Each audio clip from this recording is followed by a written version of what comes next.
The inner gods of Earth face defeat at the hands of the malevolent outer gods. Admitting their defeat, the gods say their last goodbyes to each other before Son Ohgong yells that it isn't over yet. Hercules questions whether Son Ohgong will really be able to act so mighty when they face the outer gods. As the inner gods mention that the outer gods will soon discover them, Yuan, a human, makes it back to them alone and tosses an orb to the ground in front of them. Yuan tells the other gods that the group he was with all died, and when they ask about the identity of the orb, Yuan tells them that it is actually the outer god Foolish Chaos. Son Ohgong asks in surprise if it really is an outer god, and Yuan replies that he now knows that the inners cannot beat the outers. Yuan says that there is no way to win, and Kronos, the divine being of time, steps forward and starts casting a spell, saying that only applies for the moment. He realizes what Kronos is doing and that their only option is to return to the old world timeline and start over. Kronos tells Yuan that he will probably disappear from the timeline after his spell is complete, but it is a fair price to pay for getting a second chance. When Yuan begins to ask who will be the one to go back, he stops when he sees the other gods already looking at him. He states that he expected it, and that it really does have to be him, to which Son Ohgong agrees.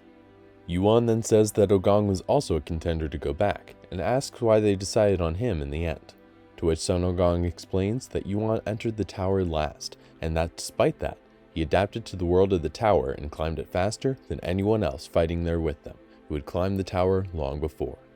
Hercules also explains that the beings on the upper floors are restricted and how they can intervene on the lower floors, and that they have to start on the lower floors and go up if they want to change the order of the tower, which is why Yuan is the only one who can go. Another god tells Yuan that they won't have the same relationship after it goes back, and to let it slide if they don't recognize him. Ohgong says to knock some sense into those who can't comprehend the situation, and that Yuan can just kill them if all else fails. Another god wishes Yuan a hard time in a friendly manner. Yuan, accepting that he has to be the one to go back, tells the others that they are never short for words, and thinks of how bullheaded the other gods are. He notes that it's going to be difficult for him as he finally transfers back to his old self before everything started. His first thought is of how heavy his body feels, as he realizes that all of the stats and arcane power that supported him are gone. He also realizes that his time was rewound rather than his body being sent directly back, meaning he has to start from zero. The first thing he begins to think about is that he needs to check how far back he went, before his thoughts are interrupted as he is punched in the face.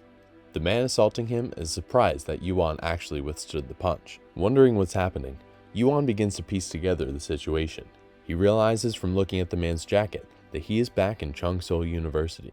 He had been a college student before the start of everything, which he had forgotten due to how long it had been.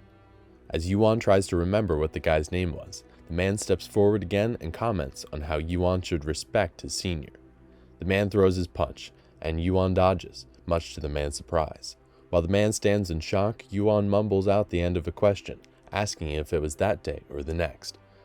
He further goes on to say that he'll forgive the punches if the man answers quickly, especially since the weak-ass punch didn't even hurt. The senior takes insult to this and yells at Yuan, cursing at him and questioning what he had said, criticizing his lack of honorifics. While he tries to throw another punch, Yuan casually counterpunches the senior and knocks him down, simply thinking that it's now time to start. Yuan's phone shows that it is Friday, December 31st, 3 p.m., 9 hours before the start of the tutorial. 5 hours later, Kim Young-hoon, the man who was previously punched by Yuan, is shown in the Hongdae area at 8 p.m. He mentally makes a comment about how there are a lot of people, and he's revealed to be in the physical education department before being called over by a group of people in a nearby restaurant who were waiting for him. They tell him he was an hour late and make a joke that he has to pay a late fee, to which he tells them to cut the crap. Noticing his bad mood, his friend wonders why he's being such a downer since Myung-hoon should have come back from blowing off some steam in the form of beating up Yuan. Myung-hoon doesn't want to talk about it and just asks for a drink. Curious, his friend asks him what he ended up doing with Yuan, to which he recalls the events after Yuan punched him. Yuan finally remembered Myung-hoon as the absentee as he lay on the ground before him, holding his bleeding nose. Yuan says the school should be on a break, asking Myung-hoon if he really has nothing better to do before saying that he deserves a hard time as well, and that there isn't much time left. The recollection cuts off there, and Myung-hoon thinks about how it was just nonsense that Yuan spewed before leaving. The bully, revenge on his mind, resolved to beat up Yuan so badly that he won't even be able to crawl afterwards. Rather than telling his friends that the person he was bullying beat him up, Myung-hoon says that he'd beat the shit out of Yuan in hopes that he made it to the hospital, and then the group makes a toast and starts drinking. Later that night at 11:50 p.m., the group is shown complaining about how crowded it is while leaving the restaurant, saying it makes sense because it's a long holiday weekend and it will be 2020 soon. One of the group proposes getting a third round of drinks to celebrate. Myung-hoon says that they should hurry if they're going to do that because he's sobering up. One of the group spots Yuan walking with a wheeled suitcase dragging along behind him, and the group comments that he looks completely fine while wondering what the suitcase is for. Myung-hoon, shocked, wonders why Yuan is there before thinking that it's actually a good thing because he can get his revenge. He tells his friend that they should go say hi, and the friend realizes his true motive, asking if he wants to beat up Yuan again. Approaching Yuan with his friends, Myung-hoon aggressively asks what he's doing here. Yuan, not concerned whatsoever, stays silent for a moment and looks at the time, seeing it's 11:57 p.m. Finally, he speaks and tells them that it's almost midnight and that they should just enjoy the last 3 minutes because it'll be hell after that. Myung-hoon takes this as more nonsense and insults Yuan, asking what he's been blabbering about before abruptly stopping mid-sentence when Yuan lays his suitcase down and opens it up to reveal an assortment of equipment, knives, and an axe. Yuan picks up one of the knives and an axe from the suitcase. Thinking the worst, the group tells Myung-hoon to apologize, saying he was in the wrong and telling Yuan that what he's doing isn't right. Yuan, ignoring their reaction, thinks that his location has the biggest population in Seoul and that there should be plenty of people. He then puts on the backpack that was in the suitcase and kicks the suitcase with the rest of the knives at the group. He thinks everything begins now as the clock turns over to midnight. A strange aura falls over the world, causing people to grip their heads as it affects their senses, and Yuan says that their 3 minutes are up. A strange blue message pops up, stating that they are in Sector 20131, with a population of 12,014. The tutorial is beginning. The blue message gives everyone the task to survive the zombie horde, stating that all the zombies would perish after 30 minutes as zombies emerge from the purple mist rising from the ground. The shocked bystanders exclaim in surprise at seeing the zombies, but Yuan just starts walking towards them. He thinks about how there are a lot of them due to the tutorial's difficulty setting. The difficulty gets higher with a higher population as the only means to balance out the sectors. Another blue message window comes up explaining that he can check his status by saying status window, and that he has acquired the old knife basic weapon. The others are wondering how they are going to fight the zombie with things like swords and hammers, and while the goal is to survive, Yuan doesn't believe it's enough for what he wants to accomplish. He pours something over his knife and charges at a zombie, killing them in quick slashes and leveling up as his body begins to feel lighter and easier to move. Seeing Yuan rapidly leveling up and killing the zombies so easily, other people think it might actually be easy and start attacking the zombies, only to be killed in turn because normal strength isn't enough. Yuan continues killing zombies and pouring something over his weapon that gives him the advantage, which is revealed to be salt. Zombies are weak to salt, and Yuan knows this due to someone he encountered in the original timeline. He obtains an impossible achievement of defeating 100 zombies within 10 minutes in the tutorial, and receives unallocated stat points as a reward, which he can assign to his stats as he wishes. Meanwhile, the bully, Myung-hoon, struggles against the zombie, thinking that things would be easier if only he had Yuan's weapon, which he believes to be the reason for Yuan's prowess against the zombies. Yuan inadvertently saves him as he kills a large number of zombies by leaping over the rooftops and pouring salt, quickly gaining levels in the process. The tutorial ends with 4,007 survivors and 1,427 killed zombies. For his score, Yuan receives another impossible achievement and gains a total of 3,000 points, where he had originally only gained 10 points in the first timeline. Before people can even rest, a strange voice comes out and says that someone has been leveling too quickly before explaining how to use points, which can be used to buy things in the shop or to exchange amongst themselves as currency. A safe zone is then created in the middle of each zone, and the message is announced that people should enter the safe zones and that 100 points will be paid out every 3 hours. Then, the second tutorial begins.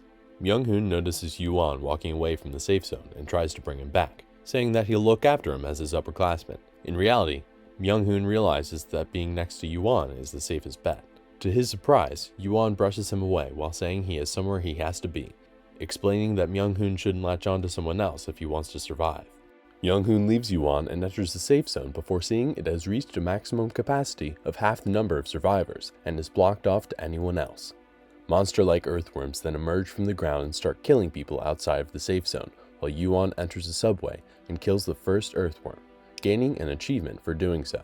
Yuwon is able to sense the earthworms because, though they dig under the ground and can't be seen by the naked eye, he can feel them digging under the ground and time his attacks if he focuses on his other senses. He continues into the subway in order to hunt more earthworms because they dwell underground, and the subway is the best place to kill the most of them. As if confirming his thoughts, Yuan receives a notification that he has entered a dungeon as he finds their nest, which swarms with them. Rather than be afraid of so many enemies, Yuan thinks that hunting them is going to be a piece of cake. He slices his way through them and is surprised to find one of them drops a marble when it dies, which he didn't realize could be obtained in the second tutorial. Invigorated by finding the marble, Yuan continues slaughtering the earthworms in earnest.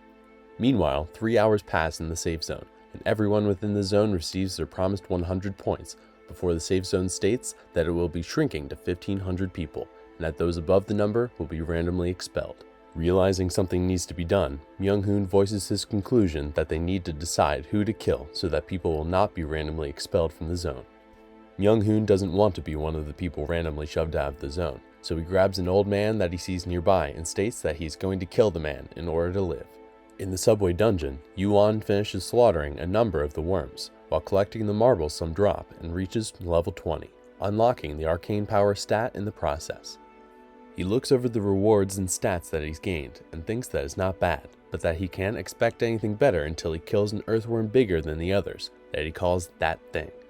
Finally, Yuan spends all of his unallocated stat points and puts them into arcane power, on the basis that it will be the foundation of all the power that he gains in the future, and it's the most important stat for him. He turns and talks to the empty area, saying that he knows that they're watching, which brings forth a reply from the being that explains stat usages. The being comes out and is revealed to be an administrator's lackey, and Yuan tells the lackey that he wants to buy a skill from the shop, to which the lackey says he's probably the first person to buy a skill in the tutorial. Yuan settles for a skill called Monkey's Eyes, which the lackey laments as being a poor skill. He then spends the rest of his points on the basic arcane sword skill, which lets him envelop his sword in arcane power. The lackey then leaves, saying that it will be watching over Yuan. While Yuan is a bit wary of the lackey watching him, he consoles himself in the fact that he can't be punished because he hasn't broken any rules, with the exception of returning back in time, but he isn't sure if even they could figure that out. Yuan activates the new Monkey Eyes skill he obtained, which enhances his sense, and resolves to quickly raise their proficiency because the eyes have a different true value that lies elsewhere. He walks further down the subway and finds the boss of the second tutorial, the Mother Worm. Enveloping his sword in arcane power through the basic arcane sword skill, Yuan starts to fight the boss. After an intense fight, Yuan kills the boss with a blow through the head. In the safe zone, the old man begs Myung-hoon not to kill him, but Myung-hoon resolves himself and tells everyone that it is the only option. Then just as the safe zone is about to shrink, the timer stops and a message declares that they have passed the second tutorial. In the subway, the lackey comes back and remarks to Yuan on how amazing it is that he killed the boss monster. Yuan notices the delay in his reward and believes it's due to the administrators not knowing what to reward such an unprecedented feat with. The lackey comments that it seems that Yuan already knows about the tutorial system in the world, and Yuan states that it would be weirder if he didn't know. The lackey then presents him with 3 options. 1. Skipping to the 5th tutorial while also gaining the rewards and information from the 3rd and 4th tutorials. 2. Points. 3. Connecting with Olympus. Yuan seems surprised by the 3rd option, and the lackey goes on to explain that the world he is being introduced to contains large organizations and countless godlike beings. He believes Yuan should choose the 3rd option, since Olympus is one of the organizations that rules the tower, and having a connection with them would ensure his safety after the tutorial. Yuan chooses the 2nd option and obtains 10,000 points, to which the lackey expresses shock, urging Yuan to change his decision. To the lackey's further surprise, Yuan states that it probably didn't discuss the 3rd option with the other lackeys or get approved by the administrator. The lackey wonders how Yuan knows about the administrator, but Yuan continues to wonder if the other lackeys are also paid by Olympus to scout people for their organization in the tutorial. Yuan requests a meeting with the administrator for 1,000 points. He thinks of how the tutorial is supposed to be a place that needs to be separate from the tower, yet that Olympus has somehow infiltrated to gain an unfair advantage. Since it would interfere with his future plans, Yuan decides he can't overlook it. The administrator appears in front of Yuan, answering the request for a meeting. He remarks on how he's heard a lot about him after Yuan introduces himself. The administrator asks how Yuan knew of his existence and how he figured out how to request a meeting, but Yuan restates the first law of the tutorial. Information regarding the tutorial has to be obtained by a participant's own abilities, rather than being given by the tower or administrator, meaning that it isn't important how he knows, so long as he hasn't broken any rules. Yuan then tells the administrator that Olympus has made contact with the lackeys and is interfering where it shouldn't. Without hesitation, the administrator smashes the lackey into a bloody mess with a single blow, angered that Olympus has dared to interfere in the tutorial. Yuan then states the second law of the tutorial. All achievements by a participant must be compensated with an equal reward. The administrator states his interest in Yuan and gives him the Master of Mana skill, which heightens mana recovery rate, resistance to mana, and mana sensitivity, as well as increasing his arcane power by 5. The administrator leaves to handle his subordinates, stating that they'll meet again after the third tutorial. The Master of Mana skill allows Yuan to manipulate mana, the tower's most important resource, enough to create attacks from it, which she tests in the subway. Though it is a great reward, it is far from enough. Resolved to get even stronger, Yuan starts slaying more of the monstrous earthworm. In the safe zone, Myung-hoon punishes someone for not doing as he said and forming a resupply squad to scour for food. They are interrupted when they see someone walking towards the safe zone, Yuan, who effortlessly kills an earthworm that tries to attack in front of everyone. Yuan tells them to continue their discussion and ignore him. He only stopped by to get the clear reward, but Yuan is irked by the way some people are trying to act as leaders. Myung-hoon immediately approaches Yuan and tries to act friendly with him as a sort of bid for power to make people think they're close. Yuan states his observation that Myung-hoon forced people to get supplies, but Myung-hoon reasons that they would have died and it was beneficial for the group. Still upset, Yuan says it doesn't add up, but Myung-hoon says that only the cowardly survive and that laws and morals don't matter. The blue messages then come up again, stating the end of the second tutorial, as it also distributes 500 points and an inventory pouch to every person in the safe zone, whose inventory pouches will have their contents deleted upon death. Yuan says that he doesn't intend to butt in, but they cannot cross a line. The third tutorial then begins with the goal to kill monsters in the sector and acquire 50 essence, giving a time limit of 72 hours. The gate requiring 50 essence to use will activate after 70 hours, and the sector will be destroyed after the end of the 72 hours. The safe zone remains, but more types of monsters spawn outside of the safe zone in front of everyone. Myung-hoon wonders if he really has to collect the essence by himself before ordering people around again. Yuan, away from the safe zone again, empties his bag, and it is revealed that the marbles he had been collecting from the earthworms were, in fact, the mana essence required for the quest. He isn't satisfied with just the amount he collected, and wonders if he will be able to get 1,000 before stopping at the entrance to another subway, and creating a blast from raw mana that gets added as a skill, Mana Blast. While he has to use all of his mana for a Mana Blast, and it isn't easy to control, Yuan recognizes how useful it will be after he raises the proficiency and his stats. He then continues his monster-killing spree. On the second day of the third tutorial, with 22 hours, 43 minutes, and 22 seconds left on the clock, a group of 3 people searching for food in the subways stumble across a convenience store. They feel a brief moment of glee before one of their members has his head suddenly eaten by an ambushing giant spider. One of the 2 surviving members, a girl named Yuan, freezes in fear in front of the ambushing monsters. She finally moves to swipe at a giant rat, but the rat latches onto her arm. Her other ally becomes preoccupied with the zombie, which also bites and latches onto him. Just when she believes that they are going to die, Yuan blasts away the giant rat by throwing an empty soda can with extreme force, stating that they woke him up. Yuan is shocked that he is able to kill a monster with just an empty can. Yuan throws another can and obliterates the zombie's head that was grabbing onto her other ally.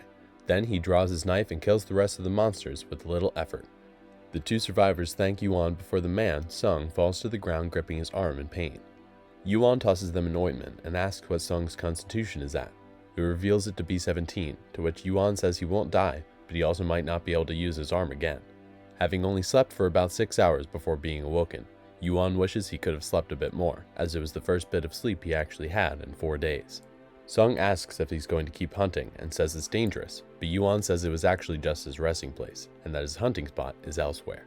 The 2 follow him down to the second basement level of the subway, where there's another dungeon. Yuan asks why they went down there despite knowing how dangerous it was. They reply that the people on the surface formed groups and started killing each other out of distrust, with everyone trying to take the essence from others. Their group had run away from those people, who didn't bother to follow them underground. When the 2 survivors say that they are only alive thanks to Yuan, he keeps them on edge by saying there's no guarantee that he won't kill them for their essence. Realizing that Yuan wants something from them, Yuan asks what he wants. Yuan tells the two to run, using them as bait to lure more monsters to him so he can hunt even faster while promising to share some essence. When Song asks Yuan his level, Yuan states that he shouldn't ask or tell people his stats or level. Yuan reminds him to hunt monsters himself as well while he's acting as bait because he also has to take care to raise his level. Yuan then returns with the horde of monsters behind her that Yuan kills most of, while Sung manages to kill one and the two survivors level up. Yuan ensures the two each have 50 essence, and they thank him for his assistance, while he thanks them in turn for making his hunting 50% more efficient. With only 2 hours, 57 minutes, and 15 seconds until the end of the tutorial stage, Yuan anticipated the gate activating soon, and starts to head back to the surface, while the other two wonder if the outside has become more chaotic. On the surface, the gate is visibly getting ready to activate, and people stand around in tension with their hands on their weapon, either debating killing someone else to get easy essence or being wary of being attacked. Myung-hoon approaches another group of people while being backed up by the majority number. Of course, the group can't give up that much because they only have a little over 300 total essence. Myung-hoon relents, saying he can make do with 400. Even then, they can't afford to give up that much. Right when he resolves that he would rather fight to the bitter end, Yuan shows up with Juyeon and Song, carrying a box in his arms. Yuan opens the box to reveal around 1,000 gathered essence, which Myung-hoon is shocked by, feeling intimidated for a moment before trying to reassure himself with all of the men he gathered, of which there are at least 50. While Myung-hoon is debating trying to take the essence by force, Yuan directs everyone's attention to a circle carved in the ground around him. He says that he will sell the essence for 100 points each, but they have to get his permission before entering the circle to approach him. Trying to call him on a bluff, Myung-hoon lifts his weapon and asks Yuan what he'll do if they don't have points. Yuan isn't forcing anyone to buy any essence. He is simply selling a service, and he doesn't care where they get their points. He hints that they can sell items and stats for points as well, and Myung-hoon tries to argue that Yuan's essences are ill-gotten goods and that nobody would buy them. Sung and Juyeon back Yuan up and lend him credibility, to which Myung-hoon finally snaps and orders all of his men to kill them. When they cross the line into the circle, Yuan slaughters them. Even though Myung-hoon tries to run, he isn't spared this time, and he finally suffers the consequences of his actions. Yuan's overwhelming strength erases any doubt about how he gained his essence, and people line up to buy from him. Everyone passes through the gate except for Yuan and the two he saved from earlier. They try to accompany him, but Yuan reveals that he never planned to go through the gate and urges them on. Only Yuan and those who were unable to gather essence remain, and Yuan begins the next stage of his plan. He calls up the shop, and the administrator appears in the place of a lackey. Thanks to Yuan revealing the lackey's corruption from Olympus, 1 in 3 had to be eliminated, and the other tutorial areas suffered because of it. The administrator tries to tell Yuan just how much of a disruption he's being, but that was Yuan's goal all along. The administrator finally opens up the shop, and Yuan uses all of his points to buy a variety of strong gear that can all be used on higher levels of the tower, and a simple sword that he likes. With that, the administrator leaves and watches as Yuan fails the tutorial, and hell breaks loose throughout the sector. We hope you enjoyed the story so far. Check out Level Up with the Gods if you'd like to see what happens next in Yuan's adventure.